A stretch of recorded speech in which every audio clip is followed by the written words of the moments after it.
നമസ്കാരം. തങ്ങളുടെ വീഴ്ചകളെയും ധൂർത്തുകളെയും അഴിമതികളെയും ചൂണ്ടിക്കാണിക്കുന്ന മാധ്യമപ്രവർത്തകരെയും ഓൺലൈൻ മാധ്യമപ്രവർത്തകരെയും എതിർ പാർട്ടി പ്രവർത്തകരെയും ഒക്കെ കൈകാര്യം ചെയ്യാനുള്ള ഒരു ഉപകരണമാക്കി കേരള പോലീസിനെ കഴിഞ്ഞ 10 വർഷമായി കൊണ്ടു നടക്കുകയായിരുന്നു പിണറായി വിജയൻ്റെ സർക്കാർ. സർക്കാരിൻ്റെ അഴിമതികളെയും ധൂർത്തുകളെയും കൊള്ളരുതായ്മകളെയും ഒക്കെ ചൂണ്ടിക്കാണിച്ച നിരവധി മാധ്യമപ്രവർത്തകർക്കെതിരെ കേസെടുത്തു. ഓൺലൈൻ മാധ്യമപ്രവർത്തകർ സമാനതകളില്ലാതെ വേട്ടയാടപ്പെട്ടു. എതിർ പാർട്ടിയിലുള്ളവരെ പല കേസുകളിൽ പെടുത്തി ജയിലിലടച്ചു. അങ്ങനെ നിരവധി സംഭവങ്ങളാണ് കഴിഞ്ഞ 10 വർഷങ്ങളായി കേരളത്തിലുണ്ടായത്. പോലീസിൻ്റെ പല പ്രവൃത്തികളും നമുക്ക് വിശ്വസിക്കാൻ കഴിയാത്ത തരത്തിലുള്ളതായിരുന്നു. PC ജോർജിനെയും രാഹുൽ മാങ്കൂട്ടത്തിനെയും ഉൾപ്പെടെയുള്ളവരെ അറസ്റ്റ് ചെയ്ത രീതിയൊക്കെ നമ്മൾ കണ്ടതാണ്. മറുനാടൻ്റെ ചീഫ് എഡിറ്റർ ഷാജൻ സ്കറിയയെ വേട്ടയാടിയത് നമ്മൾ കണ്ടതാണ്. അദ്ദേഹത്തെ രാത്രി വീട്ടിൽ നിന്ന് അറസ്റ്റ് ചെയ്ത് നമ്മൾ കണ്ടതാണ്. പൊതുപ്രവർത്തകനായ അഡ്വക്കേറ്റ് KM ഷാജഹാനെ അറസ്റ്റ് ചെയ്ത് കൊണ്ടുപോയത് നമ്മൾ കണ്ടതാണ്. അവിടെയൊക്കെ പോലീസിന് കോടതിയുടെ ശക്തമായിട്ടുള്ള വിമർശനം നേരിടേണ്ടി വന്നു. ഒരു ഭരണമാറ്റം ഉണ്ടാകുമ്പോൾ പോലീസിലും മാറ്റം ഉണ്ടാകുമെന്ന് എല്ലാവരും പ്രതീക്ഷിച്ചു. പക്ഷേ അത് ഉണ്ടായിട്ടില്ല എന്ന് ഈ കഴിഞ്ഞ 18-ാം തീയതി വട്ടിയൂർക്കാവിൽ നടന്ന സംഭവം തെളിയിച്ചിട്ടുള്ളതാണ്. കഴിഞ്ഞ മാസം 18-ാം തീയതിയാണ് വട്ടിയൂർക്കാവ് മലമുകളിൽ CPM BJP സംഘർഷമുണ്ടായത്. ആ സംഘർഷം റോഡിലേക്ക് വ്യാപിച്ചു. BJP പ്രവർത്തകർ വട്ടിയൂർക്കാവ് പോലീസ് സ്റ്റേഷൻ ഉപരോധിച്ചു. CPM പ്രവർത്തകരെയും BJP പ്രവർത്തകരെയും പ്രതികളാക്കി പോലീസ് കേസെടുത്തു. ചില BJP പ്രവർത്തകരെ ജഗതിയിലുള്ള ക്ഷേത്രത്തിൽ അതിക്രമിച്ചു കയറി ക്രൂരമായി മർദ്ദിച്ച് വലിച്ചിഴച്ചു കൊണ്ടുപോകുന്ന കാഴ്ചയും നമ്മൾ കണ്ടു. അവരെ AR ക്യാമ്പിലേക്ക് കൊണ്ടുപോകുന്ന വഴി കണ്ണിലൂടെ ചോരയൊലിക്കുന്ന കാഴ്ചകൾ നമ്മൾ കണ്ടതാണ്. അതൊരിക്കലും ന്യായീകരിക്കാൻ കഴിയാത്തൊരു കാര്യമാണ്. കാരണം പോലീസിലുള്ള ചില ക്രിമിനലുകളാണ് ഇതൊക്കെ ചെയ്യുന്നത്.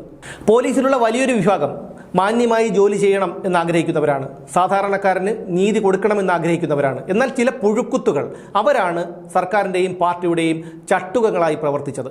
വട്ടിയൂർക്കാവിൽ പോലീസിന് സംഭവിച്ചിരിക്കുന്നത് വലിയ വീഴ്ചയാണെന്നുള്ള റിപ്പോർട്ടാണ് ഇപ്പോൾ പുറത്തു വന്നിരിക്കുന്നത്. മുൻ DGP കൂടിയായ R ശ്രീലേഖ, അവർ വഴുതക്കാട് കൗൺസിലർ കൂടിയാണ്. ശ്രീലേഖ ഉൾപ്പെടെയുള്ള വനിതാ കൗൺസിലർമാർ അവിടെ സമരം നടത്തുകയും അവിടെ പോലീസിനെതിരെ മുദ്രാവാക്യം വിളിച്ചതിൽ അവർക്കെതിരെ കേസെടുക്കുകയും ഒക്കെ ചെയ്തിരുന്നു. എന്തൊരു നാണം കെട്ട പരിപാടിയാണെന്ന് നോക്കൂ. എത്രയോ പേർ ഈ SFIക്കാരും DYFIക്കാരും ഒക്കെ ഇതേ രീതിയിൽ അല്ലെങ്കിൽ ഇതിലും രൂക്ഷമായി പോലീസുകാർക്കെതിരെ മുദ്രാവാക്യം വിളിക്കുന്നു.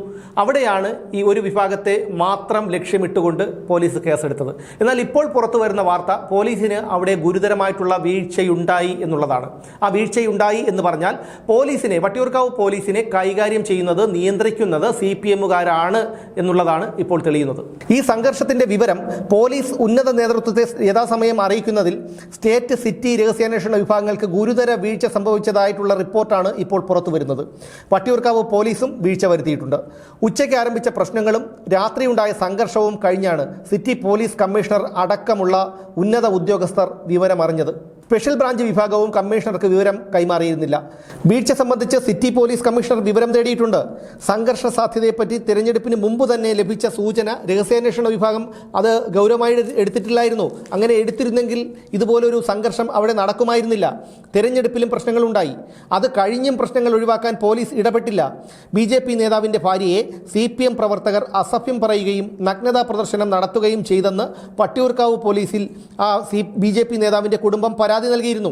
ഈ പരാതി നൽകിയ ഭർത്താവിനെ CPM പ്രവർത്തകർ തടഞ്ഞുവെച്ചു.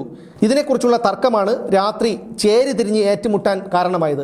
കല്ലേറിലും ലാത്തിചാർജിലും 4 BJP പ്രവർത്തകർക്കും 5 പോലീസുകാർക്കും പരിക്കേറ്റിരുന്നു.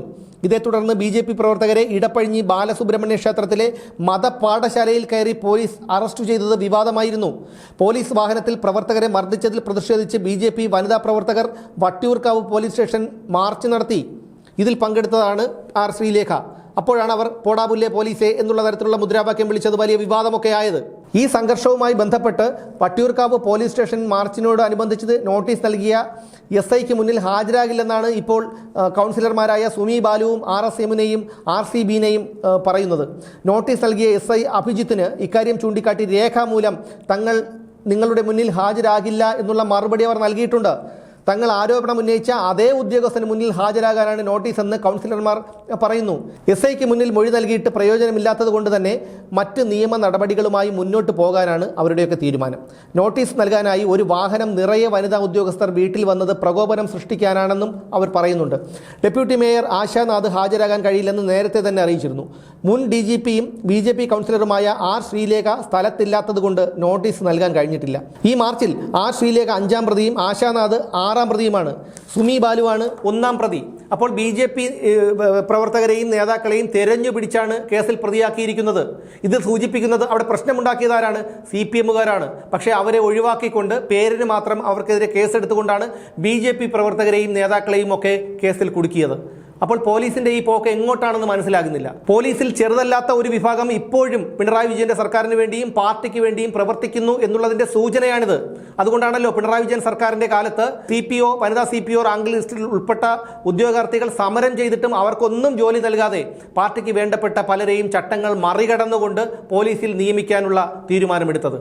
അടുത്ത UDF സർക്കാർ അധികാരത്തിൽ വന്നാൽ അന്തം കമ്മികൾ വലിയ രീതിയിലുള്ള അക്രമങ്ങൾ അഴിച്ചുവിടും. കേരളത്തിൽ സംസ്ഥാനത്ത് വലിയ രീതിയിലുള്ള ക്രമസമാധാന പ്രശ്നങ്ങൾ ഉണ്ടെന്ന് വരുത്തി തീർക്കാനായിരിക്കും അവരുടെ ശ്രമം. അതിന് ഇത്തരത്തിലുള്ള പോലീസുകാർ കൂടി കൂട്ടുനിന്നു കഴിഞ്ഞാൽ ജനങ്ങളുടെ സ്വൈരജീവിതം സ്തംഭിക്കും. ഇതൊക്കെ മനസ്സിലാക്കി ഇവർക്കെതിരെ കൃത്യമായിട്ടുള്ള നടപടിയെടുത്തില്ലെങ്കിൽ കേരളത്തിലെ ജീവിതം ഈ കഴിഞ്ഞ 10 വർഷത്തേക്കാൾ ദുസ്സഹമാകും എന്നുള്ള കാര്യത്തിൽ യാതൊരു തർക്കവുമില്ല.